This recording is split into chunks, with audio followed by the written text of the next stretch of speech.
Are you going to be thrilled, over the moon, pussy dripping, to jump all over each other? Every single weekend is a crazy thing that you've never done before, experienced before. You're doing date nights 3 days a week. Like, that's going to end. Yeah. For most people.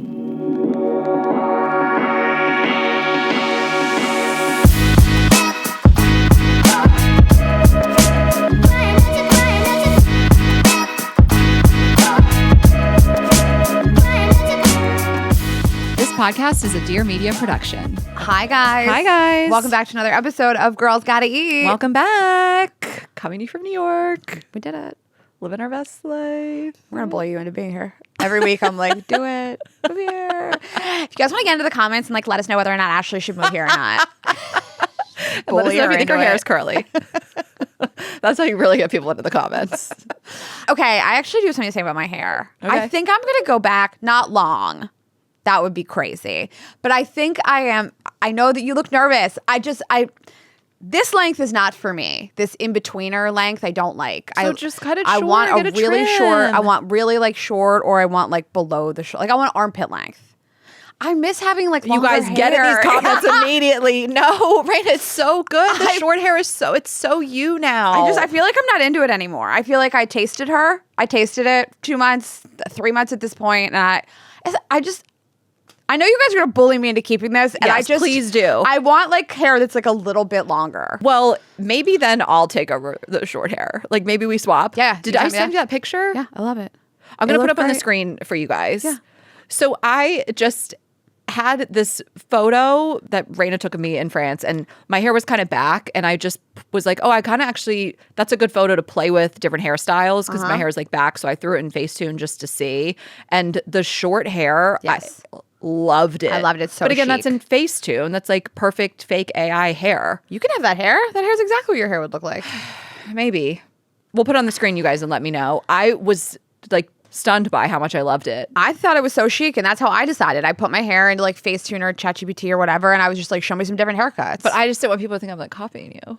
Now I'm going to go long. We know some friends that happened.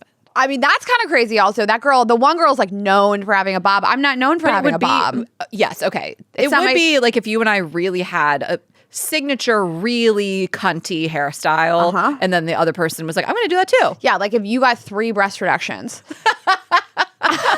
You know what would be really...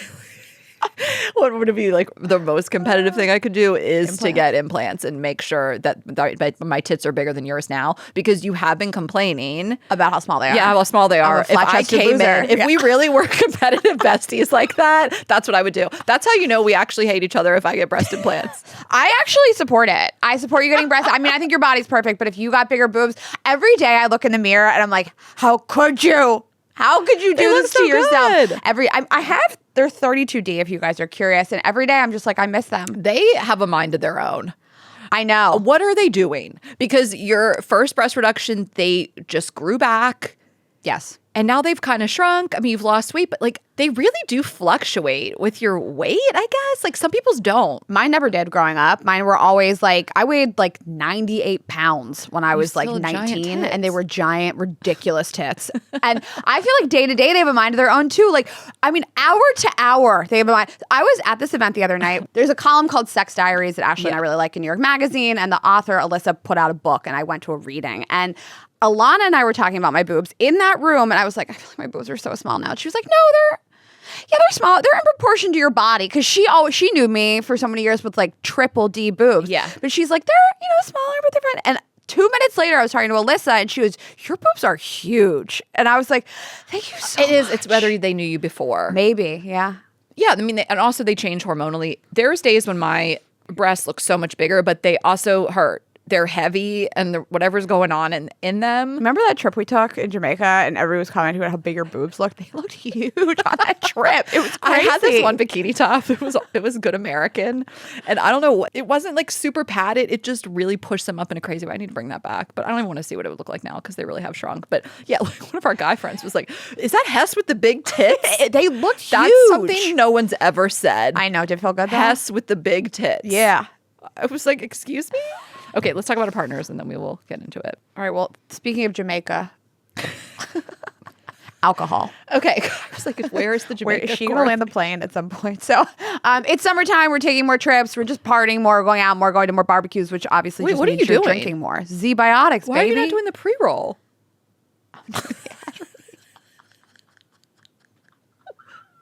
Okay.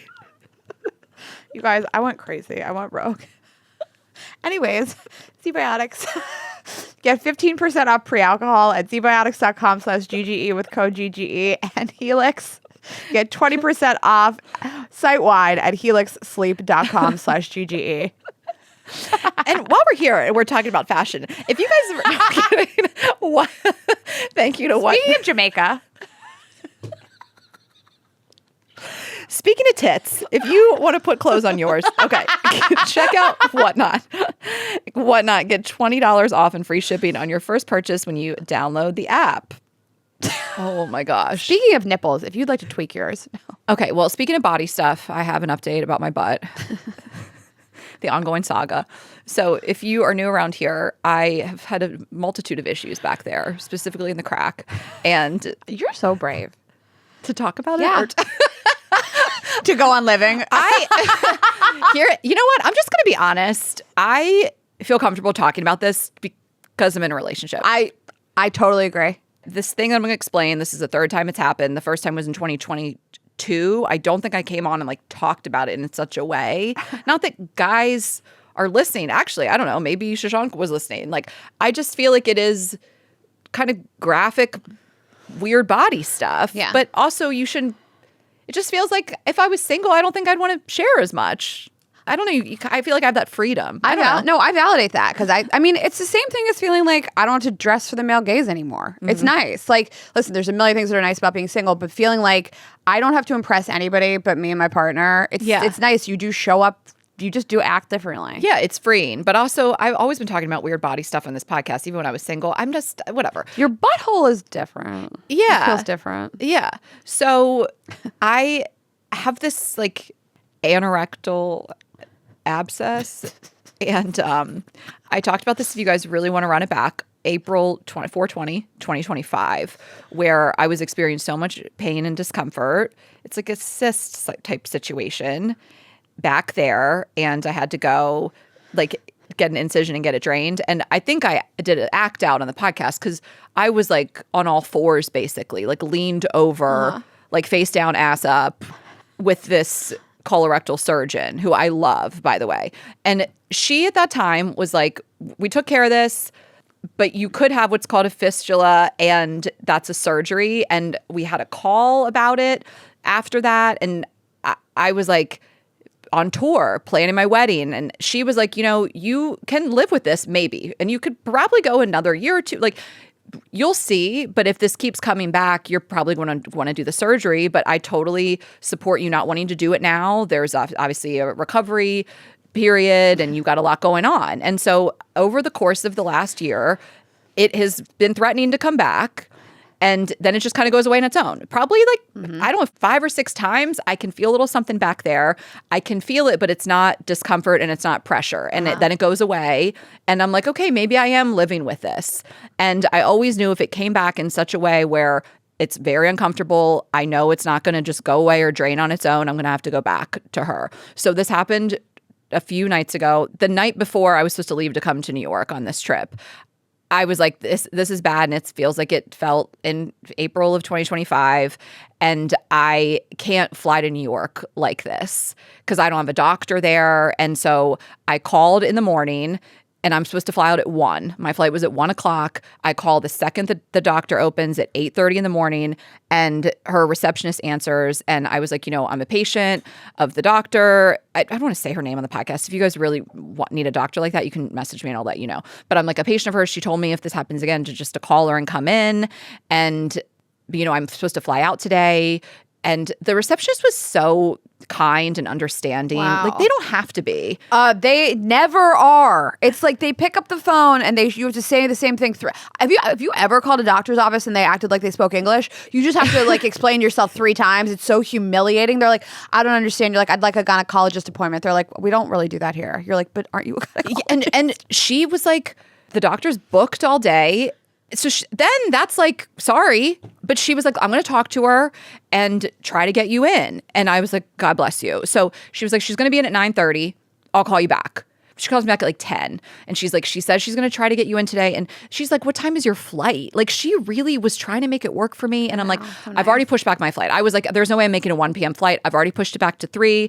And she's like, I don't think I can get you into the afternoon. I'm like, I'll make it work, whatever. I'll fly out tomorrow if I have to. My health is like more important. Listen, it isn't always, but it was more important in that moment. And so then she was like, she's got a meeting at 11:30. I was like, I'll come right now. She's like, where do you live? I was like, I'm 10 minutes down the road. She's like, you can come right now? I was like, I'm coming right now. She's like, then come right now. I was like, I'll see you soon. And I hung up the phone. I run out the door. You'll see my bus soon. I feel like it would have been 10 minutes door to door, but I had to park and it was a whole thing. I had to park in a parking deck, circle around, whatever. So I rolled up in there and the office is packed. I was like, how am I seeing this doctor today? Tons of butthole problems. And so I'm just sitting there like, I will wait as long as it takes. I will keep pushing back my flight. I'll leave at 6 in the morning tomorrow if I have to. I will see this doctor today and I'm going to be patient. And I'm so thankful that they're trying to squeeze me in. Time goes by, Rayna, the mental gymnastics, knowing that I need a good 15 to 20 minutes with the doctor to do the incision, to do the draining, and then can I get to the airport? Like, it was just kind of like I still had to pack a little bit. Like, it's funny to be like, okay, if they don't take me by 11:10, like I was like doing all the math. Yeah. And then it just starts to get a little chaotic in the doctor's office. And I could tell that they had really stacked her schedule a little too packed. And I knew she had a meeting at 11:30. And I could hear the doctor from like behind the desk. Like, it's a small office. But a lot of people don't do this, right? Like, it's just like, if you're the person that does butthole cyst draining, like, you're the GOAT. She's incredible. But she said I could come in. She said book her in. But then I think things got a little out of hand. And at one point, this is probably like 11:05, and I'm like, I need to see her by 11:10. And I hear the doctor I feel like I shouldn't be able to hear her, but it's a tight office. There's a lady with an abscess that's been here since 10. The way my face got so hot. Nobody would have known it was you, but the person that turned beet red in the room. There's a lady with an abscess who's been here since 10. I was like, that's me. This is the stuff that nightmares are made of. Like, this is what you see in your nightmares, and people are like, but that couldn't really happen. Someone yells into a packed room, that's the girl with the butthole cyst. I was like, I'm going to cry the lady with the abscess. And like, are you going to see me or not? Like, what time? And I'm really like... Did they immediately go, okay, Ashley Hasseltine? Yeah. And then they come out, Ashley Hasseltine, lady with the abscess, who's been here since 10. I was like, 10:30 also. Like, it wasn't 10. So... Anyway, they finally bring me back at like 11:15. I was like, in 5 more minutes, I'm going to have to push back the flight again. She brings me back. She is all business. Last time I was reading a book because I had to wait for her. She was like, what book are you reading? Should I read that? She was so nice to me. She was literally all business. Like, I don't have time for small talk. Got right down to it. And she did it very quickly. And then at one point I was like trying to talk to her about the potential surgery because she was like, I'll put a Band-Aid on it this time. But like, I really think we need to discuss the surgery and I want you to come back in person. I don't want to do another Zoom meeting. And she was like, I want to talk to you about this. I started to ask her a question. She goes, we don't have time for that. Literally, she was like, we don't just face down, ass up. Not today. Yeah. Face down, ass up. The shot of the lidocaine hurts so bad. She was like, wiggle your toes. That's the worst part. It's not the incision. It's like the shot in your ass of the numbing. And then I was done. And she was like, rest today. And I'm like, what I'm going to do is get on a flight. That's sort of rest.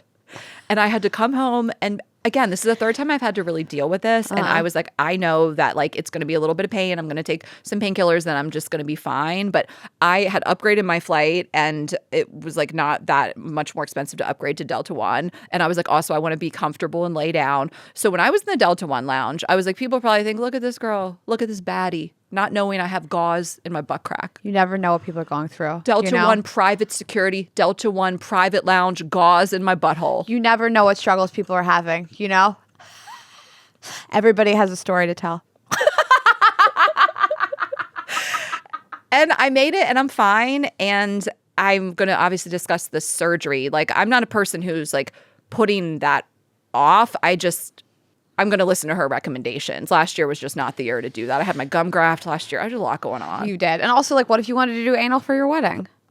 Exactly. I probably would have been better off if I would have got the surgeries. But anyway, last time when I talked about this, I got so many messages from you guys And so if you have this going on, my thoughts and prayers are always with you. And you always know you have the support of the lady with the abscess who's been here since 10.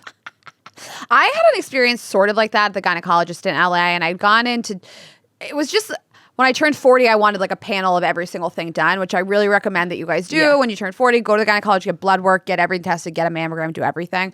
But I decided I wanted to change my IUD, so I'd come back in for a consultation. I waited for like 90 minutes, and the woman in that small room goes, IUD, and just points at me, and I was like, no. And she goes, you're not getting an IUD today? And I was like, no, I'm just here to talk about an IUD. She's like, are you sure you're not going to get it out? I was like, are we? Why are we doing this? Why are we yelling across this room? I know. I mean, this is crazy. When I left, though, I was just so appreciative of them. Like, I thanked Joanna, who works at the front desk. I was like, thank you so much. I feel like she was like, okay, girl, just get out of here. But I was like, you didn't have to do this, and you didn't have to care. Like, when people are kind for really no reason, just to improve your day, I'm always just like, man, that is so nice. And like, I know that they're so busy. Like, I just really feel for all the doctors, all the nurses that are just like, I could feel the stress, and they still, like, the fact that she was like, okay, what time's your flight? I'm like, this is not your problem. Like, I said that to her on the phone. I was like, listen, I got a flight at 1. That's not your problem. Like, I was just like, this is my shit. But if I can get in today, I will. And like, I just feel like it was just such a heartwarming experience. Okay, so Rayna Greenberg, you've been living in New York now as we record for like a little, like a month-ish. We've been gone some time. Yeah. Now that this will air, it will have been even longer. But how are you feeling? I'm feeling mostly great. Okay. I'm mostly really happy. I said to you yesterday, I check in myself all the time. Like, was this a good idea? I'm really happy. Being away from you and doing the podcast without you has been harder than I expected it to be. Yeah. And I was never under the expectation that like it would just be easy. But like, we know a lot of people that do it remotely. Like Paige and Hannah are always on Zoom, and the girls from The Toast, they're with their husbands and their kids in different states. And Stassi Schroeder, who we just had on the show, and Taylor Strucker. Like, we know all these girls that like do it separately.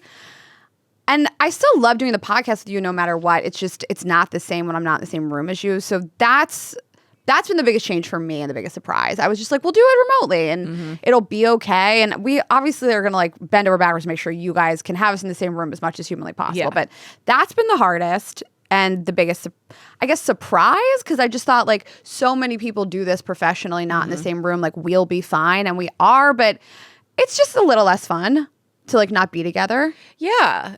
So I don't want to start with negativity. No, I mean, I feel the same way. I don't know. We did do it during COVID, but it's like we were forced into it. We had to. It was a different time. But we didn't start this podcast to be virtual. We would only do a couple a year. And, you know, I think it was kind of funny when people are like, what's going to happen to the podcast? I'm like, we've done virtual. If you guys have been around, you know that we have done it. But it really was fewer and far between.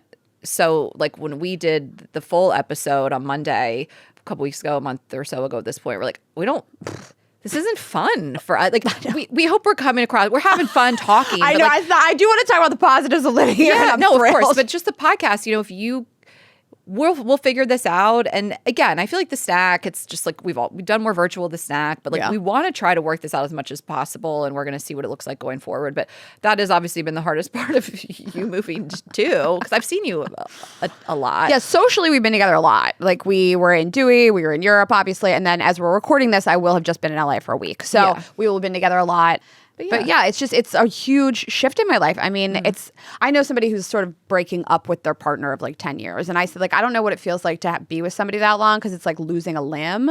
And like, but that's how it is. Like, we've just never been apart before. Yeah. So socially, again, I don't feel like that. But podcast wise, I just like, it's just a bummer to not be in the room every single time together. Yeah, I think that we've been doing this for 8.5 years. And I don't know. We really just still enjoy it, obviously, but I guess I didn't realize how big a part of that was like being together and just chatting. Because like we've talked about so much, it's been 8.5 years. I mean, you do anything for 8.5 years. A lot of people would never do anything this long. And so that's part of what keeps it fun. Yeah. So I think we're struggling with that a little bit. If we're just being honest with you guys, we want to not do as many while we live apart. The snack will be, because it's timely, but when we can get ahead of episodes and guests and all that stuff, we're going to try our best. Yeah. And also, just the best part of my week is recording together. It always has been. Like, even when people are like, do you think you guys are going to stop? Like, every year somebody's like, how long can this keep going on? I'm like, forever. How dare you suggest that to me? Every once in a while, somebody will suggest, like, you guys are like coming up on 10 years. Like, forever. That's how long it could go for. Okay. Have you ever heard of Howard Stern? I could be on this mic forever. Forever.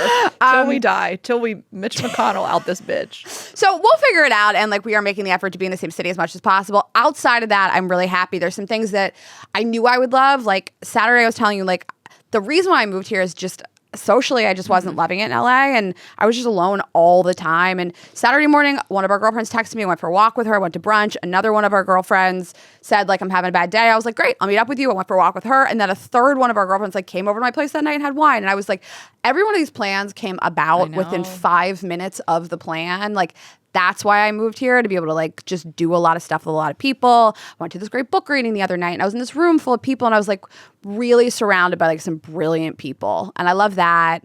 The weather has been tough. So that's always a trade-off. The space is a huge trade-off. I went from a 3-bedroom house with 2 outdoor spaces to a 1-bedroom apartment, but that's better than I thought it would be. I'm in the apartment, and I'm like, this is everything I could possibly need. The apartment's beautiful. Thank you. Yeah. It's everything I could possibly need. So there's trade-offs to everything. There's good and bad. I mean, so many of our friends, the majority of our friends are here.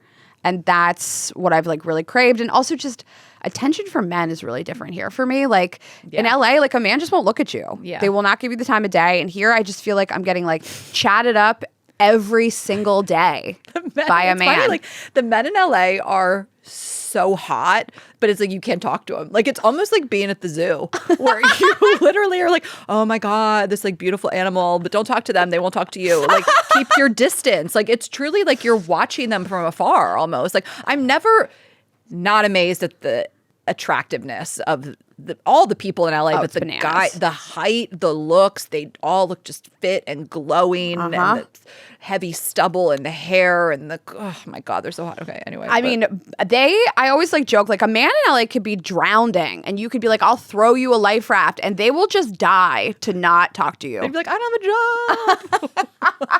I have nothing to live for. But like here, I feel like I'm getting like, I've been going to this restaurant a lot for breakfast, and like 2 times this week, a man sat next to me at the bar with his book and like chatted me up, asked me what I was reading. And I was like, oh, men talk to you. That's really lovely. I was just on the subway on the way here, and this woman started performing like they do. She really had her music and she was going. And this guy like caught my eye, like gave me a look, like connecting over this lady doing it. Like he like locked eyes with me, and like I mean I don't know, like if we were both single, would we have like kind of gotten off the train and talked about that, like you know, let her cook kind of thing. Like he wanted to share a like moment with me, and I was like, oh my goodness, hasn't happened in so many years. So for all those reasons, I'm thrilled. It's the right place for me. I'm closer to my family, just time zone wise. I'm closer to your family, time zone wise. Time zone. Truly the only deficit in my life is you. And like I joked before, like, you know, it's like an electoral college. It's like you are one person, but you have more votes. So that's the only bad thing in my life being here is I'm not with you day to day. And if I hang out with our friends without you, I feel like I'm like committing treason. But cheating on me. Other than that, I mean, it's good. It's where I'm meant to be. And, you know, I got so many messages from our listeners being like, you know, you inspired me to move this and that. And this was an easy move for me. It was just sort of like a lateral move. We have a life built in here. We have work built in here. So it wasn't so brave to just come back to where I always was. Yeah. But for the most part, I love it. And I feel like you're tipping. I don't know what to do, you guys. I want to be honest. It's a real struggle. I am like really struggling with the decision, and Shashank can go either way too. Yeah. So like, there's no one really like, honestly, if he just got like a new job, that would be great. Yeah. Like I'd be like, okay, let's go. You know, but he can kind of do a few different things. Like we both could go either way. And so, and we both see the positives and negatives. It's like I'm struggling with it so much, and then I'm like upset at myself that I can't figure it out too. And obviously I want to be here with you. I really love coming to this studio. I love all of our friends here. The weather is a big part of it. I mean, I really think it's hard to live in LA for an extended period of time, which is now over 3.5 years, and get used to that and just not have it anymore. And New York has gotten worse. I actually think if I could be guaranteed to come back to the New York I lived in 3 years ago, I'd be sold. Like the winters are worse and the summers are worse. And it's so much rainier. It's a subtropical climate. Like I don't want to shit on it, but it's tough when the weather is bad. And then it's also like you have to walk around a lot and it's harder life anyway. So you add the weather on top of it. It's just become a little bit more difficult to live here. But I would be moving here with a partner. Yeah. And that would help with manual labor and the dog and all the things. Downgrading the space. Like I just feel like I fall in love more with our house in LA every day. And I love like the restaurants we go to and the weekend trips, going to Montecito. Like it feels like a dream. I really want to have both. I mean, this is so many people's struggle. If you really do genuinely love both in your heart. Of any cities, but New York and LA. I mean, I validate it. The weather has like a huge effect on my life. I said to Jeremy the other day, I was like, so this is just it. We never get good weather here. Like it's 1,000 degrees humidity here, or it's 2 degrees. But either way, we're just going to fight for our lives. Like I've been taking my walks earlier in the morning, like at 8 in the morning. And then like in the evening, I'll take my walks. But like it's pretty unpleasant. I know. And New York is just hard. It's just a harder life. Hard. Like I'm trying to decide if I want the hard. I'm trying to decide what I want my life to look like. I'm trying to decide what my next career move is. I mean, in addition to the podcast, of course, but like I'm just feel like I'm really at a crossroads and trying to really do what's like true to me and what I want. And again, with like you being the driving force and this podcast. Yeah, it's interesting. So we will figure it out probably. But I wanted to share this. Someone just texted me like a friend I had drinks with last night who was like, you should just do it. Just move here. That's so funny. She's like, just do it. And she just texted me like, I swear the smoke usually isn't this bad. Oh, I've never as seen we're it. here now, we're dealing with like wildfire smoke from Canada. It's like hazy and it's just funny that she just texted that. me. You know I know. The smoke's never like this. Yeah, exactly. Like I lived here, but it has gotten worse because the climate change is real. Also, like living with a partner is not the same. Like I was panicked when I was packing. I had like 181 boxes come here. And some of those are like, I had a lampshade in a box. I mean, a lot of stuff was like that. But like, I was fucking panic stricken moving here, being like, I don't know what to do with all this stuff. I know. And I'm by myself. Right. So yeah, it's tough. Like I'm seeing some apartments and I'll share an anecdote about what happened at one. And I'm like, in this space, like really trying to picture it, think of how we would do it, like fit everything. But this apartment that I saw is really great. It feels like it would be the one. It actually feels like the closest thing to our LA house in terms of like the outdoor space. The parking, I've never seen parking garage in the building. You have to pay for the spot, but it's right there. Yeah. It's nice.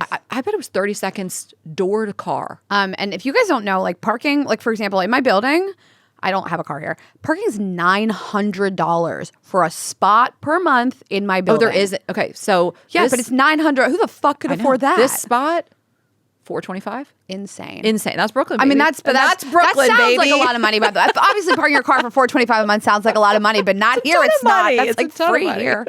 Rayna keeps joking that I've been explaining Brooklyn to her, but you know. So I just want to share one thing. This lady showed me this apartment. She was super kind. She'd been like checking in on me. They actually lowered the price. She messaged me about it. And she just was like really responsive and really nice. They aren't always like, sometimes these people like won't even write you back. You know, it can be really hard, by the way. That can be really hard and really discouraging and like heartbreaking, like apartment search. But this one's been on the market, you know, and I was really patient. She spent lots of time with me, showed me all the buildings, amenities, all the things, whatever. And I'd seen most of the apartment and I hadn't told her what I did for work, but I told her I was self-employed and I didn't tell her anything that Shashank did. I just mentioned my husband. And we're standing in the kitchen and about to kind of like wrap up the tour.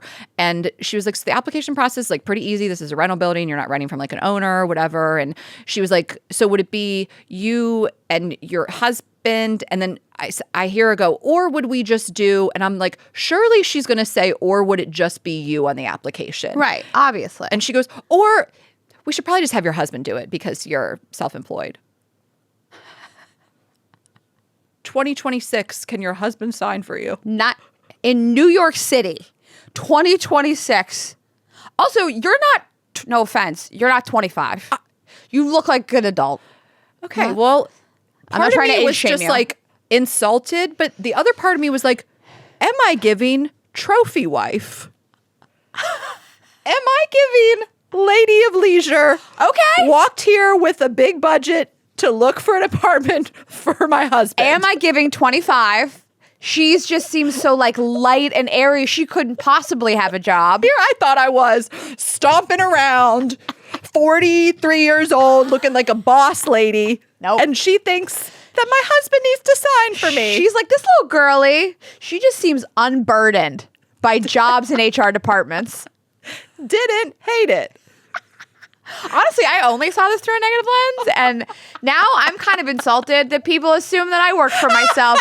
It's like when I don't get carded. I'm like, hello? What it was. Hello, do you not want to card me? They're like, no, you're fine. I'm like, no, do it. Card me. No, like I'm a trophy wife. Apparently. What were you wearing? Well, I was really casual. I'm sure if I'd been in a power suit in 96 degrees, but I was in a jean skirt and flip-flops like everyone else. I found this so shocking because, first of all, in New York City, everybody works. You don't meet a lot of people. I don't come across, it's not LA. I don't come across a lot of people. They're just like girlies that don't work. And more than half the people that I know work for themselves. They're content creators, they're podcasters. Like, and yes, you obviously like run up against something kind of crazy. So, I mean, the way that you and I get paid is a little crazy. Yeah, we have to get like a letter from our business manager that proves we have the money. I mean, they can also they look at your bank statements too. Yes, but just having money in your bank like doesn't really mean anything. They need to see that you have what's the word for it? Like you will be employed for a while. Yeah. So like the last department I applied security. Yes, the last department I applied for, they needed our agents from WME to submit something saying you and I had a tour coming up. Our business managers, like I needed a lot. It wasn't just like have money in the bank and you can't pay a year ahead because then you squatters' rights. So like that won't matter. Don't do that anyway. You with no leverage. Yes. I've heard people, even one of our friends was like, I offered to pay in advance. I was like, never do that because then you have no leverage because I withheld my rent years ago because all the stuff was going wrong with the building. But yeah, I mean, it's because people will make a bunch of money off something and rent an apartment they can't afford, and then in like it's 6 months to a year they can't afford it anymore. I mean, that happens, and that's what they're trying to prevent. But I just thought it was crazy because you're right to your point about the age. I really do think if I look like I was in my 20s, it's a little more understandable. But women in their 20s are also balling. Printing but it money. just was like it would have made a little more sense. But I was surprised because I think I give off like an authoritative vibe. Yeah, Ashley, obviously. And she was out here, should we wait for your husband? I don't think anybody's like, Rayna's the boss. I don't think anybody thinks that. But I literally was like, I've never had people think this about me, that I would be, because I'm thinking of a friend who has a rich husband, who doesn't work, who I can see her vetting places. She has a great eye. She decorates their homes. She would go first and then be like, he's going to come in a couple, because Shashanka's going to come tomorrow and see it. So I could see, like, that's what she thought was happening here. You're just so tall and authoritative. It's just like, I feel like this woman meets people all day, every day. Also, she's like, I know people. And if I know one thing, this girl is unemployed. That's your husband do it. I was like, oh, cutie. I don't even need him to see this place, okay? He needs to apologize to me. Okay, well, that's the update, you guys. We'll, keep you along on the journey. Yeah, the next few episodes you guys watch will be based in LA, also at our Dear Media studios. This is a Dear Media production, you guys, if you didn't know. Okay, speaking of Jamaica.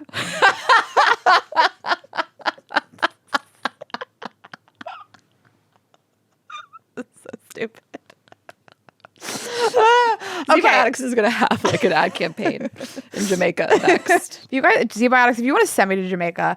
So it's summertime, you're traveling more, partying more, obviously more activities, and that means more drinking. So you got to make sure that you have a good nights tonight lead to good days tomorrow. Zbiotics pre-alcohol probiotic drink is the world's first genetically engineered probiotic. It was invented by PhD scientists to tackle rough mornings after drinking. So here's how it works. When you drink, alcohol gets converted into a toxic byproduct in the gut.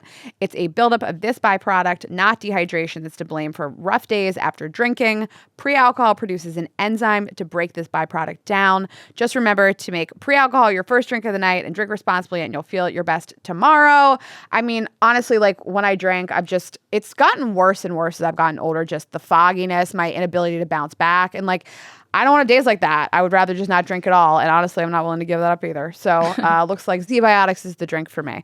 Wedding season, bachelorettes, rooftop birthdays. August doesn't slow down, and neither do you. Pre-alcohol keeps it that way. Zbiotics.com/GGE. Code GGE for 15% off.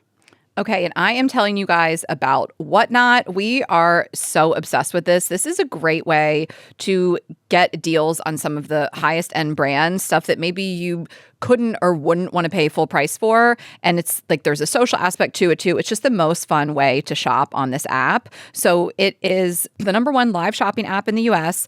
Shopping happens in real time with real people, real conversations, incredible deals. Okay, so you might see a bag or a pair of pants, a sweater, sunglasses, and you can connect with the seller and other shoppers and chat with them about it. Like we were saying, like sometimes it's like you want to see the thing in real life. You're going to spend a bunch of money on it. And so you really get to see it up close and personal, and you're going to never pay full price. So shop name brands, everything from Prada to Gucci, Coach, Kate Spade, whatever you guys want across makeup, perfume, clothes, handbags, jewelry, and more, all without the retail sticker shock. And there's sellers with great taste going live 24/7. I mean, listen, this is so fun to shop and spend money, but it's also just fun to be on. Like, it's just a fun experience. Just check it out. You can comment in real time. They will show you a close-up of the clothes. I just love this so much. They'll explain the sizing, answer any questions you may have. And then if you have clothes, bags, or accessories sitting in your closet, if you're moving to a smaller space, maybe you can become a seller. Whatnot is going to make it easy to turn those items into cash, connect with shoppers who share your style, and have fun going live while doing it, and a great way to discover new brands. So, you know, of course, we all know the big names, but you can find stuff that other people might not have. We always say it's so fun to like have stuff that not everyone has on the streets. You look different, you stand out. So you guys can download Whatnot today and get $20 off and free shipping on your first purchase. Search Whatnot, WHATNOT, in the App Store. Sign up and start finding the best deal on the products you love with $20 off and free shipping on your first purchase. And you guys know I always say the thing that is the most important to me truly in the whole world is a good night's sleep, feeling good when I wake up, feeling rested. And the best way that I do that is my Helix mattress. So when I am traveling, I just like miss it so much. I cannot wait to get back to my bed. And my whole bed is outfitted by Helix, by the way. It is also the pillows and the mattress topper. And I just absolutely love everything they do. And they have tons of stuff to choose from on Helix. So if you go to their website, they have over 20 mattress models that you can choose from. So you'll go to their site, you'll take a quiz that just takes like 2 seconds, and you will talk about if you sleep heavy, if you sleep on your back, your side, your front, do you sleep next to somebody, people that are kind of big and tall. So if you're like a bigger person, they will recommend mattresses for you. So we like the Moonlight Luxe, but there's tons to choose from. And really, nothing is more important to me than I just like love getting into bed at the end of the night. It's such a treat. And people always like rave about staying at our houses too. Ashley has it at her place, her parents' place. We gift these to people. It so much. And Helix has free shipping and seamless delivery, 120-night sleep trial, and a lifetime limited warranty. The Happy Helix guarantee. So they have seamless returns and exchanges. I don't think you're ever going to exchange this, but if you need to, you Never can. heard of an exchange. Crazy. Or a return. And it's award-winning. So it is the most awarded mattress brand that there is. So right now you can get 20% off site-wide. Go to helixsleep.com/GGE for 20% off site-wide. Okay, so let's get into our topic, relationship ruts. I'm excited about this topic. This is really like an outline I felt like I had the most like pleasure doing in a long time. Because you and I have done a lot of episodes about like, should I stay or should I go? And like, where's the line? And am I just bored, or is this relationship over? Should I break up with him? Yeah, should I break up with him? And like, we've done so much of that, but like, we really haven't done like a rut. Like, I don't want to leave this relationship. I still love this person. I don't feel like I'm out on this person. And like, how normal is this? And like, how do you sense it? And how do you come back from it? And so I was really excited to do this and poll you guys. And per usual, you just all delivered. I mean, we got tens of thousands of responses about this, and it was really beautiful. So thank you for sharing your relationship stories. Yeah. And we asked you guys what topics you wanted to hear on upcoming episodes. And we are taking them all in mind, a lot of like health stuff. But it's interesting to see how the topics have changed as we have gotten older. You know, you had the same thought too. I mean, I don't know, 8 years ago, it would have been like dating apps and blowjobs. And of course, we're still going to talk about all that stuff too. But it feels like our audience has really grown up with us, and it's less dating, meeting men in the wild, which that still is important. I'll still hold it down, you guys. Yeah, but it's like long-term relationships, like how to keep the spark alive. And that's why we did an episode a few months back about how often couples are really having sex, because I think people are wondering, am I normal? is our relationship on the rocks? And am I supposed to feel this way? And are other people feeling this way? A lot more stuff with kids I saw. You know, I was really glad that we had Stassi on a couple weeks ago, and she just is pretty honest about motherhood and what she feels like doing and not doing, and a lot of requests for perimenopause type of episodes. So we will focus on wellness, health, things like that. Like, we hear you guys. We want to do it, so we will. Yeah. And the guest you guys recommended, we don't put those types of question slides up for no reason. We really do take it all to heart. It's just that everybody's out of town this summer, and I'm really sick of it. People fucked off this summer. So crazy. Yeah. So we made a lot of promises for the fall, though. I'm out. We're out to like 25 stacked. people, and everybody's like, "I'll do it in September." I'm like, God damn it. Yeah, so this could be your last solo. You guys enjoy it. But you guys do like the solos. That's actually probably the number one piece of feedback is more solos. I know. I just find this really interesting. I mean, I think that you just hear all the time, marriages are hard. Marriages are such hard work. Like, marriages are so hard. Marriages are so hard. It's torture. It's a death sentence, but it's worth it. But I love him. And I think that you're talking about having kids. I don't know. Like, I like to say that long-term relationships are challenging. I like to use that language because it should mean that you're up for the challenge as opposed to like, these are so hard. Sure, that's not true. It's marriages are hard, kids, all the things. But I just think in general, like, the longer relationships go on, the more challenging they can be. And they can really ebb and flow. And I would think if you talk to any couple 10, 20, 30, 40 plus years married, they would tell you about times when they almost got divorced. I was listening to this couples therapist we're going to have on. He was on Liz Moody's podcast. He's wonderful. His name is Zach. And I listened to the whole episode he did with Liz, and then she introduced us, and we're going to have him on. And he cited 3 times in his marriage with his wife where they discussed breaking up. And that's not everybody's story. Totally. But I've talked to my mom about this, and times that were really close to that point. I think everyone has this story, so it's really normal, and some people don't. Some people are like, the divorce is not an option. But a lot of couples long term are like, we almost didn't make it past this thing. The thing, I mean, you and I have like a front row seat at the moment because this is our age, but like a lot of our friends have their first child, and so many people in my life have said to me, like, this has been the worst test on our marriage. Like, we can't leave the house after 6:30 p.m. There's no like checking in with each other, deep conversations. It's just like, we got to put our heads down and get through this. And so many of my girlfriends have just been like, I have the best husband in the world, but I look at him and I'm like, I hate you. I fucking hate you. What are you good for? Like, it's such a test. And, you know, when you segue from spontaneous desire with a partner, which just means like they walk into a room and you are fucking on site, to responsive desire, which is like, it needs a little bit more. And couples, you know, it's monotonous, you know, that you had sex with somebody probably hundreds of times. It gets boring. You're coming home to the house that you both share. You're not traveling and going long distance as much. And this is just so normal. There's no couple that has been together even several years. I'll just tell you, life got in the way. I got into a rut, you know, and the difference for me, and like, we'll go through this between like, is this over or is this a rut, is like, are you committed to working on it? Is this the person you want to be with? Are you both committed to working on it? Because we asked people, like, what were the signs? And no one said, I fell out of love. I hated this person. It was sort of just like, even I don't want to be around this person. I think you can push past that if you want to. Right. You don't have to. Yeah. Sometimes it is just over. Right. Yeah. So people really do fall out of love. I feel like we fell out of love. Is like, did your parents say that when they sat you down about the divorce? My mom was just like, we fell out of love with each other, and we love you. I don't, but you know, your dad does. I knew something was coming. I watched you look down and think of the tag in real time. No, I wrote this tag, and I was like, what did I say? My parents were like, this has nothing to do with how much we love you. Well, your mom, it does, but not me. Your dad. My dad was like, not me. I will always love you. Probably.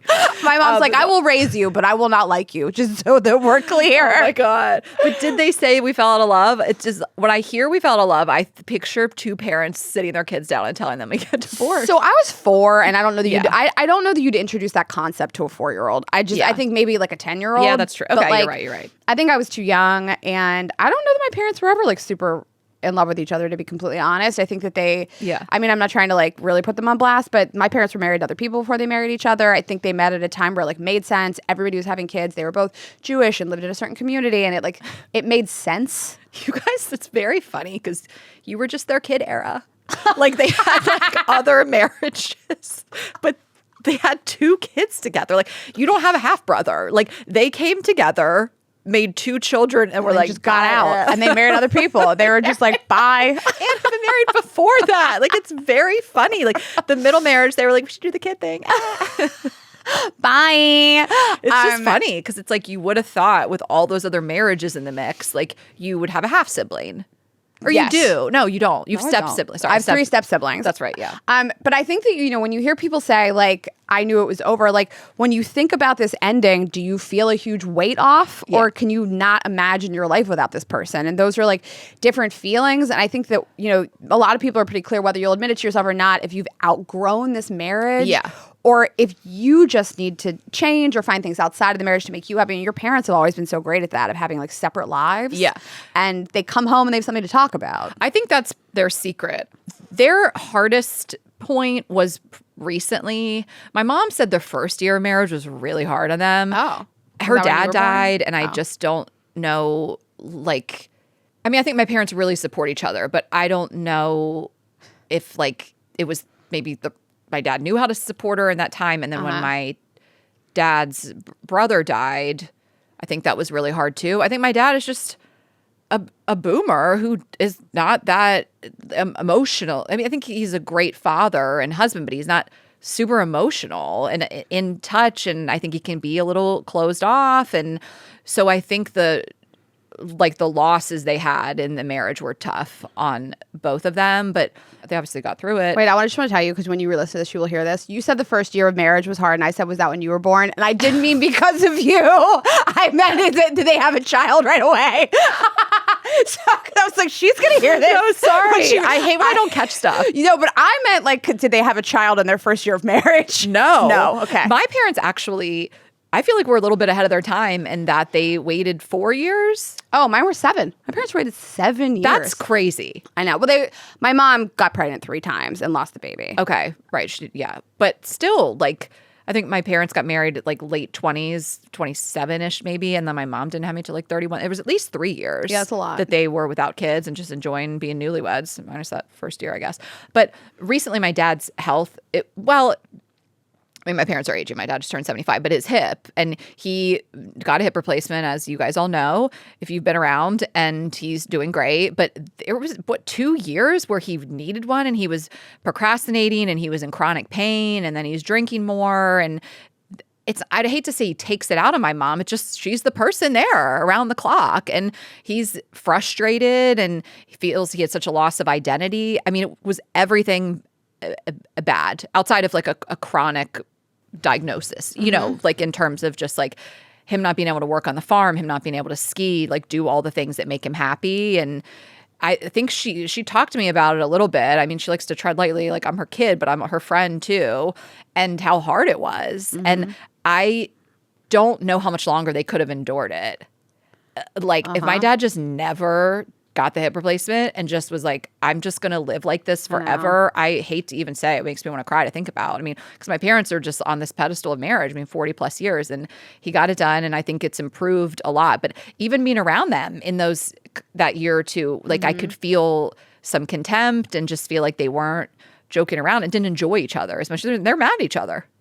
Yeah. And I mean, how could you, I mean, I was always like, okay, with your dad, like, how could you think about anything else if you're in chronic pain? But your mom's still a person. She still exists. She still needs, and I actually wonder if you bucketed it out, if the 3 worst times kind of in people's marriages, or like the rut times where when you first have kids, when your kids first go away, like when the kids leave the house. Empty nesters. Because I think that you can really ride on logistics for a lot of years. Totally. Like the who's picking up who and who's walking the dog and like what are our kids doing. You could ride that out for a lot of years. And then this depends on what kind of kids you have, but then are your kids playing sports or going to college, and then you just have so much to focus on. And then there's nothing. And I wonder if like that's the second bucket, and the third is this late stage in life where like somebody's sick or not getting well, and you're like, I remember like my mom saying about my stepdad getting sick. She said, I didn't sign up for this. And I was like, you quite literally signed up for this. You signed a marriage certificate. You literally physically signed up for this. Yeah.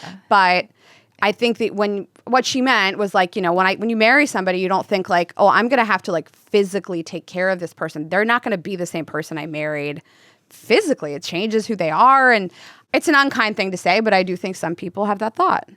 Yeah, it's an interesting thing to say also getting married later in life. Like you might say that in your 20s, you know, but you still always are. That's truly it. I mean, if you want it to last forever, you're signing up to change the, what is it, colostomy bags? Yeah. What are they? I don't know. Colostomy? Yeah, something like that. But I think also, if we're talking about like longer parent age marriages, but you see divorces at 30. A lot. And those are, you got married early 20s, and then, you know, a lot of people, I mean, you get married 22, you have your Saturn returns 27 is 5 years down the road, and then things could shift for you then if you're into that woo-woo stuff, which I really do believe in, like just a shift in your life at 27 and questioning what's my purpose and what am I doing, and then it could affect your marriage if you don't grow in the same direction, and then you're divorced by 30. We see it all the time. I've known a lot of people that were together for like 8, 9, 10 years and got married and then got divorced within 1 year. Yeah. I know like 4 people that did so that. Crazy. But like you do, it's like 30 isn't middle age. Obviously like 40s is middle age. But I think so, 45. Just kidding. Yeah, it is. But I think a lot of people at 40 have that crisis moment where they're like, is this it? Yeah. But like 30, I also understand being like, oh no, what did I sign up for? Yeah. Because 30s, I think you really figure out what you're about. Mm-hmm. And you are really not the same person you were in your 20s and also in your 40s, of course. I mean, so we asked you guys, you know, just based on your relationships, like, have you been in a rut? What did the symptoms look like? What were the causes? And then what were the solutions? And obviously we peppered in like, you know, a breakup versus a rut. And I think we kind of covered that. But I think the main question is like, trying to figure out if it's worth like staying in. Mm-hmm. And I feel like these happen when the relationships feel monotonous and more like a routine than a relationship. And monotony can be healthy. It can mean security and stability, but it can also be a breeding ground for boredom and a disconnect, like an emotional disconnection with your partner. Yeah, I mean, we saw this bucketed out into a lot of different things. I mean, so we said, you know, how did you start to know that you were in a rut? And this was just a huge like landscape of what people were feeling. And, you know, one thing that came up again and again and again was contempt. Just, I feel a lot of contempt for this I'm angry all the time. And I do think we can back up and like, you know, address each thing, but that came up a lot. And the idea of just monotony just came up so much. We just do the same thing over and over and over again. But that's what you can fix. And we'll like talk about that today. But if you guys know, I mean, the Gottmans are probably the most famous relationship therapist that there are. And you've probably heard this before, that the 4 horsemen in a relationship to kind of predict that it's going to end are criticism, contempt, defensiveness, and stonewalling. And that's not to say if all those 4 things are happening in your relationship, you can't work it out, but those are signs. The hardest thing for me is resentment and contempt to get past. Like, so many other things came up that we'll talk about, but just sort of just apathy overall, like just a total lack of wanting to share or hear about your partner. Like, I do think those things can be fixed. Feeling monotony, feeling like our whole life is about logistics. There's so much that can be fixed. Resentment and contempt it's tough because you're just like, I mean, unless it's the early stages of like having children and you're just like, life is hard. I'm going to be mad at the person that did this to me, and it's you. Yeah. And I mean, that can take obviously communication with your partner, therapy in some cases, inner work. Like I think about my mom, and I mean, the problem got solved, but is she kind of pissed that you treated her like a certain type of way for a year or 2? Yeah. You know, like that is really can build up, you know, like were you down and out with your job and took it out on me for a fucking year? You know, like that stuff really can build up where you maybe feel like someone stole some months or years of your life dealing with their own shit and you bearing the brunt of it. And then it gets fixed. You get a new hip or you get a new job or you make more money. Yeah. But you're resentful of the way it was before because that wasn't fair. Yeah, I think you have to go to therapy and talk about that stuff. Exactly. I mean, we'll get into like the solutions, but I mean, the number one thing that every single person says is like, this sucks. You have to communicate. You just have to talk about it. Like, go to therapy if you can't afford therapy. Obviously, there's other solutions and tools, but like, this stuff sucks. And you just carrying that resentment and the contempt around with you, it's just like drinking poison and hoping the other person dies. Like, it's just gonna seep into everything. A lot of people said, you know, I just felt emotionally withdrawn, whether it was, you know, from wanting to ask them about their day or share about my day. And I think that can also, you evaluate, am I just unhappy with myself? Do I not want to share what's going on with me? I've dated people that my professional success just made them unhappy. It's not that I don't think that they were happy for me. It's just it held up candle up to their non-success. Yeah. And that's really hard. Some other stuff that came up a lot is just a loss of connection overall. Yeah. And just feeling like, things have gone stagnant, lots of logistical talk. Looking for escapes constantly. I mean, I realized that in a past relationship that I had that was toxic, that I really wanted to get out of town, to like get out of the toxic cycle and just get away from him. Yeah. This came up time and time again from you guys also, that I didn't want to be alone with them. Yeah. I was constantly looking for reasons to have friends over even if we didn't have plans. I got excited when they were leaving and I got sad when they came back. Like this came up time and time and time again, like not even caring what they do in their free time as long as I didn't have to participate in it. Oh my gosh. Yeah. This came up a lot. Yeah. A lot of just general agitation over even mundane stuff. Like I'm just annoyed all the time. Yeah. Like somebody could breathe and you're like, I'll kill you. Yeah. Right. And we asked you guys, but we were just out of curiosity, long-term couples who have experienced a relationship rut, when did this first happen? And I mean, we'll give you the results, but it's tough to say. My goal in wanting to ask this question was like, I want to talk to couples who have been together 10 plus years at least. And when did this happen? But 41% of people said within 2 or 3 years, 24% said 3 to 4 years, 18% said 4 to 5 years, and then 18% said 6+ years. But these could be coming from couples who are just together 2 or 3 years and have been through a rut. But I'd still just want to validate it that these things can happen early. You can qualify a rut anything you want to qualify it. Like some people had sex every day, twice a day, and now you're just not anymore because the honeymoon phase is over. You're not necessarily in a rut. It's just you've kind of settled into life. I mean, the honeymoon phase will end for most people, especially if you've had children, especially if you've had a long distance relationship and you move in together. Like life just becomes monotonous, and you can have somebody that thrills you every day and excites you, but that's not really real life. Stable relationships are boring. It's on you to make them exciting.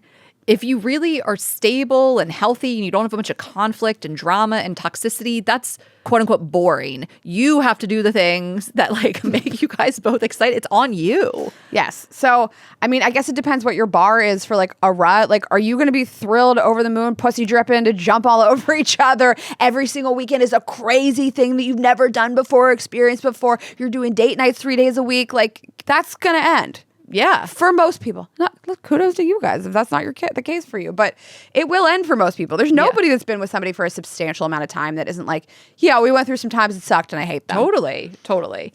And then we asked you guys what you feel like is the biggest contributor. I mean, just life, obviously, kids, work, moving in together, money. Like Rayna had mentioned before, just things just feel logistical. You feel like routine or roommates as opposed to romantic partners and all the things. Complacency came up. I mean, these are the first 3 you said. They came up over and over and over again. Complacency, just really feeling like you just come home every day and do the same thing, and just a lot of monotony. And it's like, well, we come home from work and we're both on our phones. Phones came up so much that I come home and we're just on our phones. And like, we don't make dinner together. We don't ever put the phones down. Like one of us walks the dog, the other one doesn't. It's just, you get into this routine of like, who's going to walk the dog? What's the scheduling? Who do we have plans with? And you forget that you're like, you should always date each other. You've got to stop doing all this. And I do it too. We get into this thing. Like, I'm like, okay, I will check myself of like, we have had too many nights where now in a row where we've gotten into bed and scrolled.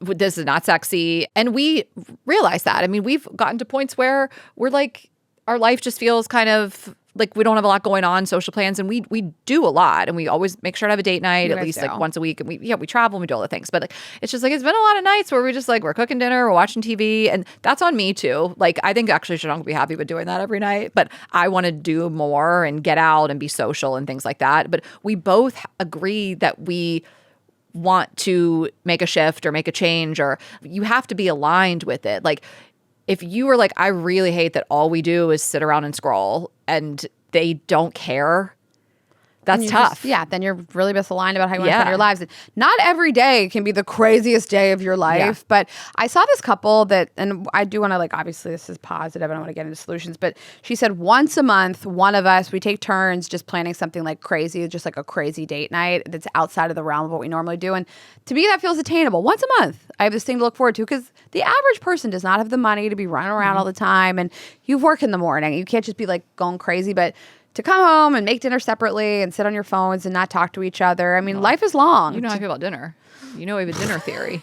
Very You're not planning dinner together. What are you doing? No, literally, what are you doing? I mean, I think you should have a date night once a week if you can. And that doesn't mean go out to an expensive restaurant. That can be going out to somewhere cheap. I mean, there's so many cheap options, or even just going out and getting a beer at a dive bar or cooking at home, like really setting that aside. I think it should be once a week. But also you might be busy and you can't do it, and that's okay too. Like, you shouldn't feel pressure in your relationship to keep up with some sort of schedule. But I think you should try for once a week at least. You look forward to it. I mean, once a week also, and somebody suggested this in like solutions. Somebody just said like our date nights are at home, but like we commit to not being on the phone. Yes. We watch something we wouldn't normally watch. We try to like really catch up about each other's weeks.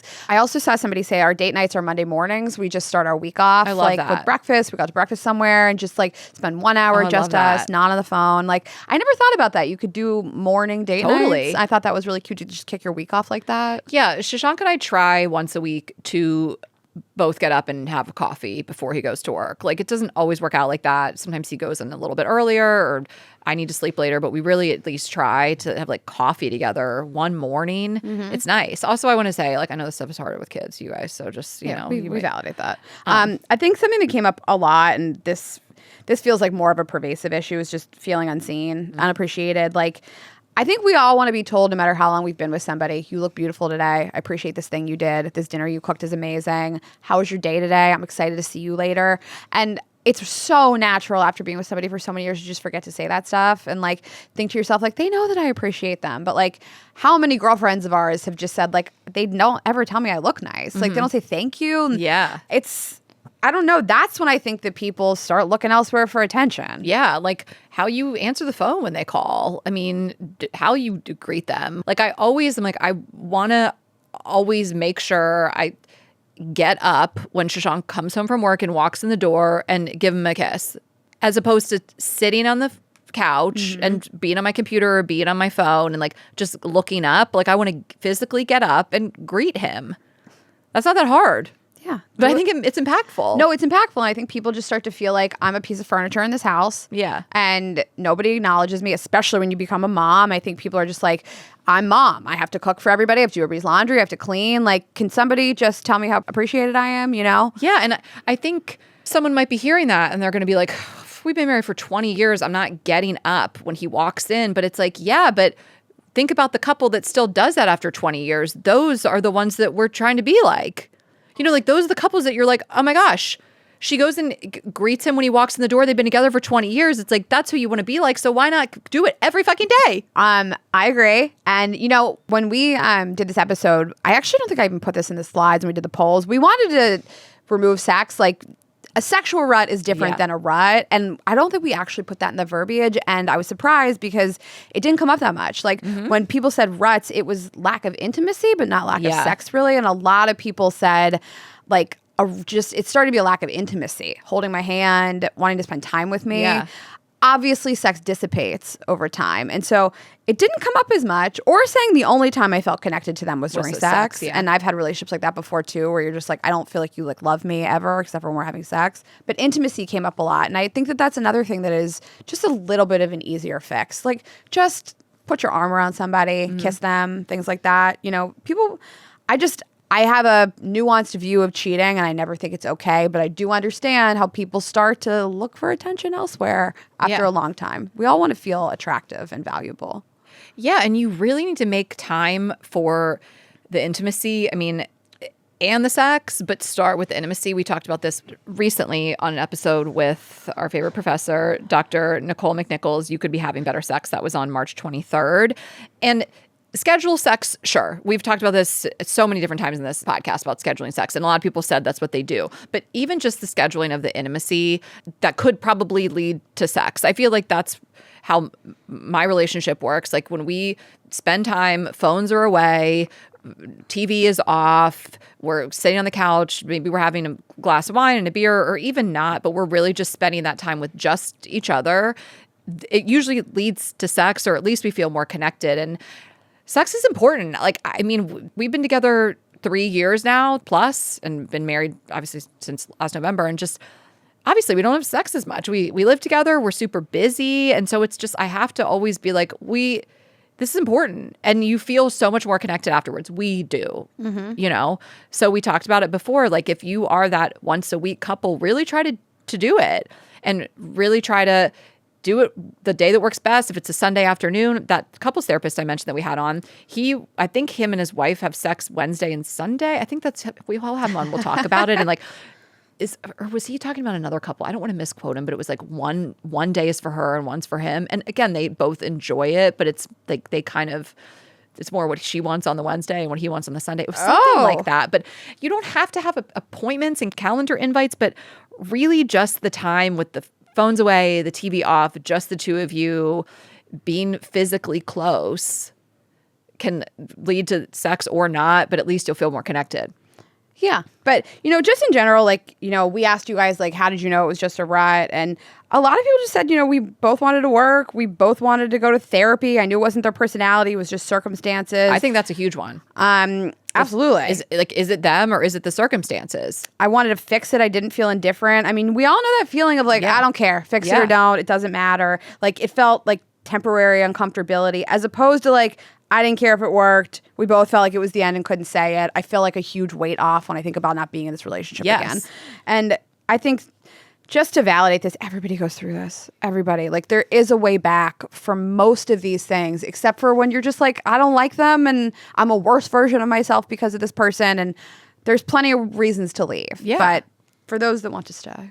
Well, I put together 6 questions to ask yourself. Okay. And then I also put together 3 high, medium, and low budget/effort ways. Okay, give me your questions. Okay. The first question, we've said it, but just to reiterate it, do you feel a sense of relief when you think about not being with him? We do this with everything. To take a job, go on a trip, do you actually think about not being with them? Do you feel a sense of relief instead of sadness, anxiety, whatever the other negative emotions are? Is the primary feeling relief? That's a tell. Okay, do you often think there is someone better out there for you or something isn't right here and it's persistent? Because I feel like we all have doubts from time to time. Like we have crazy thoughts, but is it that nagging feeling? And when are you feeling it? Because I have darker thoughts when it's not sunny out. I have darker thoughts when I'm tired, when I've been drinking a lot, like the state of the world, when I'm overwhelmed with work. Like when you are your version of happy, the sun is shining, you're feeling good, and you still feel that way, that's a tell. Okay. These are great. 3, picture your life without them and how do you feel? Hot take. But picture it. Sit down, close your eyes and visualize it. And then on that same note, think about something really bad happening. Think about the death of a parent. Think about your dog gets sick. Like really the worst thing. Like that, like bad thing. Death, sickness. And would you want them by your side as your primary person? And I say primary person, I think that's important. Like that, if that's the person you're going to live with, but you don't have to, of course you don't have to cohabitate, but you're going to sign up to be with them forever. If that's what you want is marriage. Like, are they the person you'd want by your side? I think it is so huge. Have you grown in the same direction? Are you equally as evolved as humans, or have you stopped being able to relate to each other? And I think that's what we see a lot with that when you get married in your 20s and you just don't grow in the same direction. Like, are you just bickering? You don't feel the same way. You don't have the same value system anymore. And you feel like you've left them behind. You just kind of coexist. And we see this all the time when you get married really young. I mean, just we don't have the same hobbies. We don't like the same stuff. One person likes to drink a lot more than the other person. We think about money differently, When we have Zach on, the couples therapist, one of the 3 times when they were considering breaking up was about drinking. So he stopped drinking first and then she hadn't stopped. And it was like kind of surrounding that. It's very fascinating. I want to talk to him about it. And then lastly, do you genuinely enjoy their company 80% of the time? 70% of the time? it's never going to be 100, but like more than half of the time, or would you rather be alone or with your friends? And this goes back to like wanting to leave and never wanting to be alone with them. Like, what do you think? 80, 75? Yeah. In that range. Yeah. I mean, I think you don't want to feel this like 90. deep level of contempt all the time and annoyance. And I think that like to tag on to your questions, if nothing changed for the next 5 years, would you be happy? Yeah. Like, is this the kind of person you want to sign up to be with for a really long time? And I think, you know, there's little tweaks that you can make in terms of communication. Therapy does wonders for people. But like, if they really didn't change as a person, would you want to stay? Yeah. And I think sex drive can come and go. And that's why I didn't include it. I think that you can feel like you do not want to fuck this person and you can still love them and you can want to stay with them in a healthy relationship, and it'll change over time, and hormones are a factor. And so we kind of just remove that. You go really long time, you don't want to fuck them. Okay, we can discuss it. But it's just like, I don't think when you're like, I don't have sex with them right now, that's like the hugest red flag in the world. Not to me. I mean, also, sex drive is a massive spectrum. Like how much you want to have sex, how often you want to have sex. Do you have kids? I mean, I can't tell you how many people, like when we've done episodes about kids, that said like, I had kids and I didn't want anybody to touch me. I'm always being touched all the time. Right. If my partner touches me, I like flinch. I know you got like kids sucking on your nipples. You're like, don't touch them. Okay. Yeah. I mean, you know, so I guess the big question is like, you know, what helps? And obviously the number one thing that everybody said is therapy, but not everybody can just go to couples therapy and has the time for it, and honest communication and blah, blah, blah. But, you know, one of the things we've talked to Esther Perel about this, we've talked to just our friends in relationship, and we've talked to Liz Moody about this, is just this novelty effect. And, you know, we found that couples that do new and slightly challenging activities together, they report greater relationship satisfaction. So I want to talk about couples that do things outside of the relationship and together. But people that just try to pick up something new, even once a month, like you don't have to do extreme sports like mountain biking and rock climbing. And certainly plenty of you said that you did do this, but like just like say, I want to learn how to cook Indian food and do that together tonight. And just these really small things, just it brings the newness back. I think that the thing that we love about new relationships is just like the drive and the excitement. And unfortunately, you are never going to get that back after a certain period of time. And so you have to create ways to find novelty. And so maybe that's a trip. Maybe that's cooking a new dish. Maybe it's going to a different farmer's market. Maybe it's picking a different day of the week to do something. Just take a road trip. I mean, you live in LA. There's 100 places you could be at in 90 minutes. Or New York too. Go to the Hudson Valley, take a train, just like spend the afternoon somewhere. And that will inject some excitement into your life. And also finding things for yourself to be happy about. So if you can find some new friends to hang out with, new activities, new interests, new hobbies. You know, Esther Perel talked on our show that like one of the things that people report that when they love their partner the most is watching them do something outside of themselves. And it's a problem if you only want to do something outside, but having the opportunity to come home and talk to your partner about something you learned or did today that they weren't a part of is so exciting. And hopefully they're happy for you. And if they're not, that's a red flag too. You know, again, that's that growth. Like if you were trying to improve your life and do new things and pick up new hobbies and make new friends and excel at your career and make more money, whatever it may be, and they just aren't, that could be their personal rut too. And that doesn't mean the relationship is over. But that's when we talk about growing in different directions, because you should be able to do those things and come home and tell them about it and vice versa. And that should strengthen the relationship. Yeah. And to find ways to have little like micro connections with your partner, and outside of just like who's taking the kids to school today, or like who do we have plans with next week, or what does my family need us to do for the holidays? Like just these little things like inside jokes and ways to be like silly with each other and make fun of each other. And just these like tiny things where like, you always say like, you know, I don't, Saturday mornings or Sunday mornings, you go to the farmer's market, you Every go to the Saturday same morning, Italian go place. to the farmer's market. It's just, and that's a routine thing, but we look forward to it every week. And it's like a great, I don't know. It's like, I love that too. I love new novelty excitement, but then you're having this cornerstone of the relationship that for us is every Saturday morning at the farmer's market. It's just, if you can say like, that's our thing. That's our thing. You know, if you can find it, like, that's really nice to be like, we're that couple. And the characters, like we talked about the farmer's market, you know, like the coffee lady and the pasta guy and the guy with no shoes sitting on the ground. Like, yes, you have those characters in that part of your life too. Like my brother always makes up lyrics to songs and just sings them to my sister-in-law. And it's very funny. He just like makes up alternate, like that's their thing. Yeah. He makes up alternate lyrics to songs and she just giggles. And they're silly together, and they've been together 15, 16 years at this point. Like they're just silly with each other.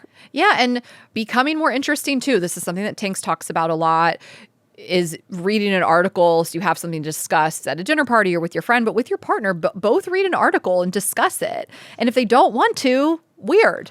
It you know, is. like I love talking about current events with Shashank. Like it's one of the hottest things. You know, he tells me things I may not know about and I share the same, and he might know a little bit more about this topic and I know more. Like I like learning new things through him and discussing and understanding more of what he thinks, how his brain works, all that stuff. That stuff is hot too. And that can be done on the couch. It doesn't cost a dime. And if you're both like that, that's what's important. I think some people feel like they don't want to grow at all. But so self-expansion theory, people often feel most alive in relationships when they feel like they're still growing. So learning, traveling, changing careers, meeting new people, taking risks. And I love that you said it doesn't cost anything. Yeah. Read an article outside of something that you don't normally read about and then tell your partner about it. Discuss their thoughts and feelings. I'd like to know what you think about this. Yes, it's hot. So I just came up with, these are not hot takes, guys. Don't get excited. But just like low, medium, high budget / effort of ways to bring this novelty into your life and stuff that sustains you, like stuff you talk about for days, weeks, years to come. So obviously low is watching a show together. Like picking a show, making it your show, phones away. When Pop Culture Jeopardy was on, also Shashank's family was on the show, but like we watched Pop Culture Jeopardy. They'd put out an episode every day. Like it was live on Netflix. Like every night, sometimes I'd get a glass of wine or he would have a beer. We'd be so excited. We miss those days so much. Like, cause that's an interactive show too. Like that was our show. We miss it every day. And again, his cousins were on it and they were honestly the stars of the show. But right now we're doing Widow's Bay and it's just fun. Like it's a little scary. And then we have our jokes about the show. Like Shashank's like the fog, you know, like if you guys have watched it, you know, but this is dated now at this point, but we probably finished it. But like doing the show, that's the cheapest way. The medium is the activity you've never done. And that can really just be trying a new cuisine, a restaurant, maybe taking a little road trip to a restaurant that's farther out in a different neighborhood. But whatever it is, if it's the cooking class or it's the rock climbing or the hike, like whatever it is, like something new that you both haven't done together, or it even can be walking around a new neighborhood. And then high budget effort is the trip. And it can be a weekend trip, like you mentioned, or it can be a trip. I mean, to experience another country and culture with your partner is so exciting, so much novelty, so hot, and gives you content and things to discuss and experiences that last. I just think like anything food-based, any adventure, like if you want to sort of be up the middle in terms of price, like in LA, you can go to Boyle Heights and eat the best Mexican food. Like you can go to Thai town, Koreatown, like explore new areas of your city and just have like a new experience with somebody. In New York, obviously you can go to Queens and Brooklyn and there's a million different cuisines that you can experience. And we asked our audience also, I love what you wrote. We asked our audience what they do. And here's something that like blew my mind. And I actually love this idea so much because we just said like an unexpected thing that kept our relationship fun is blank. Finish this sentence. Okay. And somebody said hired a house cleaner. Yep. I mean, so I was at this talk the other night about people's sexual relationships. And somebody asked the person, the speaker, like, what turns you on the most? And she was like, well, my husband cleans the house. And like she said it as a joke. And the rest of them was like, yes, girl. But like that's a real thing. We talked about shampoo dram, chore play. Yeah. Like, when you walk into the house and it is just messy, like nothing is more agitating to me and less sexy. So hire a house cleaner.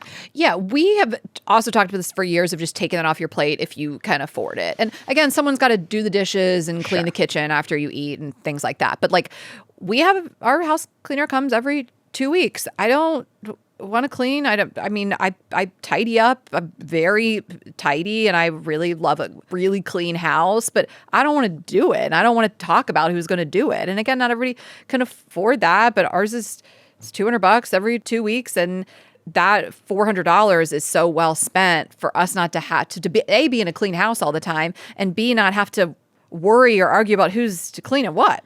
Yeah, I think it just puts you in a nice environment. Now you're ready to have fun. Yeah. Now you're ready to like make fun of each other. I mean, get a dog. Just a shared responsibility, you know? Video games came up kind of a bit, which really made me laugh. Taking weed gummies and playing video games. So listen to our friends Alyssa and Sean. We were friends. This was the wedding we went to in Cabo recently. Alyssa Amoroso and her husband, Sean. We found out pretty long into the relationship they were gamers. I did not see it coming. And I mean, I don't want to be like, she looks like she'd be high maintenance, but she looks like she'd be a little more high maintenance. She's like a chic fashion girl. Yes. And he's a doctor. Video games. That's crazy. She's like a influencer fashion person. He's a doctor. That's their secret life is gaming. You know what Shashank used to do a lot in the beginning of the relationship, and I was like, that's so cute, is sending somebody surprise snacks. Yeah. Or just bring home surprise snacks. Leave little notes around the house for somebody. Yeah, cards. I had partners that would just like hide notes that just said like, I love you or have a good day. They slip it in your bag, slip it in your like suitcase when you go to town. Like, man, you feel so noticed and remembered by somebody. It means the world. Bring them home their favorite snack. It's $1. It's Doritos. Oh my God. Like, hey, guys, if you're listening, you go to the gas station, which you should be going to the gas station, filling up her car. I shouldn't ever be pumping gas. I'm a married woman. But like, get her favorite snack. Why not? Yes, just these tiny little touches. Things, cheap, tiny things. I mean, a note's free. Do a note. Just remember to flirt with each other and that kind of stuff. And just tell somebody they look nice. Dancing in the kitchen. Dancing in the kitchen. We have a thing around the house that's like dancey. There's a little sound effect. It's going to be some, this is our secret private life. But we do it when I'm like in my like darkest times and it like I'm laughing by the end of it. Like he knows how to bring me out of like the darkest times. I've had like some things happen recently. I'll probably talk about them on this podcast, maybe like next week or the week after. I've had a loss and just, you know, also questioning my life decisions and things like that. But like the really hard stuff, a couple things that have happened this year, like he comes home and I'm like, I mean, I get up and I kiss him, but I'm like despondent sometimes. And like he knows how to bring me out of it. And he's like, he's cracked the code. I haven't even cracked the code. Sometimes I'm just like, I'm just going to let her cook. Just going to let her cry. Doing Molly and going to raves. Is that Jenny and Micah? I mean, a lot of people said we just started doing different types of drugs, different types of sexual positions, discussing our sexual fantasies. Like, I do think it's important to not write sex off. You can do whatever you want, but like, I know so many people just say like, I don't feel like having sex with them anymore. It's a chore. And that's fine. You can do whatever you want in your relationship. But I do encourage people to not write sex off completely. Orgasms are important for your mental health, for your physical health, feeling connected to your partner sexually. And don't write somebody off that like they couldn't possibly handle it. Because I've seen couples do that and split up. And I always think like, what if? Like, what if you had just said like, I have these sexual fantasies. I'd like to try them. What's the harm? Like, they're going to think you're a crazy person. No, they're not. You know, and I know these are really hard and it's much easier said than done, but don't just write off sex. You know, if you really feel like you've just hit the end, like try sex toys. Ashley and I have a great line of sex toys. It's called Vibes Only. Go to vibesonly.com. We have flavored oral gels. We have lube. We have all kinds of couples toys. We have handcuffs. I mean, we have a lot of fun stuff for you guys. We have a sex pillow. So oh yeah, the sex pillow. That'll just do it. Incorporate something, but don't totally write it off because it's fun. And I feel like couples that I know that like go for a long time without having sex always say like, man, when we do it, I'm like, why don't we do this I more? always say that. Yeah, I'm like, oh, we gotta be doing this more often.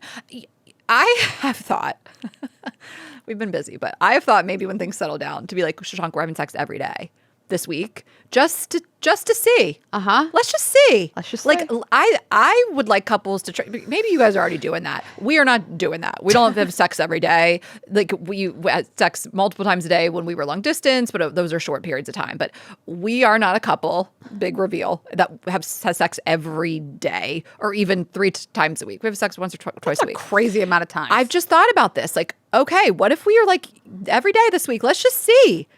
I wonder what it would do. I'm gonna think I'm gonna do it. I think some sex. So easy to do. I think sex begats more sex. Yes, that's what I'm saying. And like once you just start like getting the juices flowing. So I think this is an experiment. I'd love you guys to try and leave a comment publicly or message me privately. Like, babe, this week, Monday to Sunday, every day, we're going to find the time. We're going to do it. Maybe do it in different places or just every night in the bed missionary. Just see what happens. I love that. I want to know the results. Okay. But I really do want to circle back to getting a dog because if you have the resources and the time to care for a pet, again, I wouldn't get a pet if you really think you're going to break up. But I really think it's so fun to have a pet around the house. The voices and the nicknames you have for them and taking care of something together. Again, though, but if you break up, then make sure you have it in place of who's going to take the dog. Yeah. I did just want to end with this one email because I do really think it's like a good one. We asked you guys for email submissions and stories of like a point where you were like, is this over? And it wasn't. And we just got one that we really liked and spoke to us, and she's younger, so we'll speak to some of our younger audiences. Okay, so she writes in, my current fiance and I have been together for over 8 years. We met in college, and about 2 years in, we hit a rut. He's a year older, so after graduation, I moved to his city, joined his gym, and spent most of my time with his friends. Somewhere along the way, I realized so much of my identity had become wrapped up in him. About a year after college, I had this overwhelming urge to find myself. I convinced myself our relationship was stagnant and that he was holding me back from becoming the ambitious best version of myself. I wondered if we were only together because we had such a strong connection early on. It was comfortable and the sex was good. After months of debating whether to leave, I realized finding myself wasn't something I was going to do by ending a relationship. It was something I had to do by building my own life. I stopped making it about him and started making it about me. I spent years listening to this podcast hosted by two hilarious girls who felt like my big sisters, and I decided to actually take their advice. I joined Bumble BFF, picked up new hobbies, and became less dependent on him. I created a life for myself, one where if he suddenly left tomorrow, it wouldn't feel completely empty. I'm turning 30 in January, and I still don't think I've completely, quote unquote, found myself, but I'm proud of the life I built. My fiance is no longer the center of it. He's an incredible addition to it. I don't believe in soulmates or finding each other in every lifetime. I roll. I kind of like that quote. Finding each other in every lifetime. I believe we're two independent people who love each other, work hard at our relationship, and are lucky enough to share our lives together. Now, when one of us feels a rut creeping in, we say, I'm in a funk, talk through it, apologize if needed, and then go do something we enjoy together, like walking to the dog park and picking out which one is the cutest. Perfect.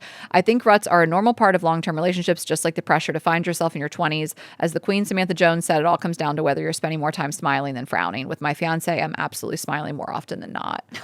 That's such a great email. And I just want to circle back to Isabel Klee, who we had on recently. And you can read the full story in her book. She shared it on the podcast as well. But when you're reading that book, you are shocked they break up. I know.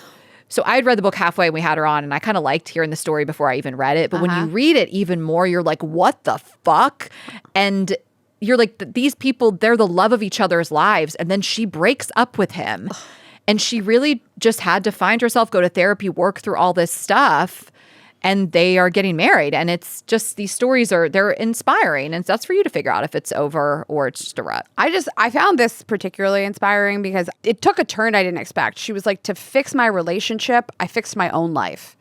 And through that, I realized I wanted to be with him. And you don't hear that a lot. A lot of people are like, we fix us or I leave. Yeah. And this girl was like, no, it turns out all I needed was like interests and hobbies and something outside of this. And it strengthened the core of my relationship. She nailed it. I thought it was just so beautifully written. And, message us. We'll come to your wedding. No. One day we will go to an audience member's wedding. Yeah. I mean, honestly, if we're not touring anymore, we should just be out here doing weddings. I gotta finish a tour.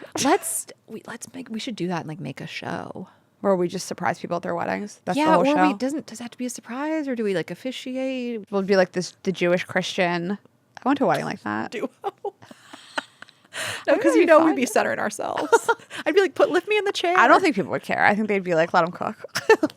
Okay, we'll come to your wedding, but we have to headline it. We do the center of attention. Yeah, we're wearing white. Okay, well, I hope you guys enjoyed this episode and us being back together. You can find us at girlsgottaeat.com, Girls Gotta Eat Podcast on Instagram and TikTok. I'm Ash Hess on Instagram and TikTok. Rayna is Rayna.Greenberg, RaynaGreenberg.com for fall tour tickets. The summer dates are done and dusted, and you can watch a full video on Spotify and YouTube. Share this episode with a friend. Let us know what you think. Leave a comment. Subscribe on YouTube, and we will see you Thursday. Have a good week, guys. Bye.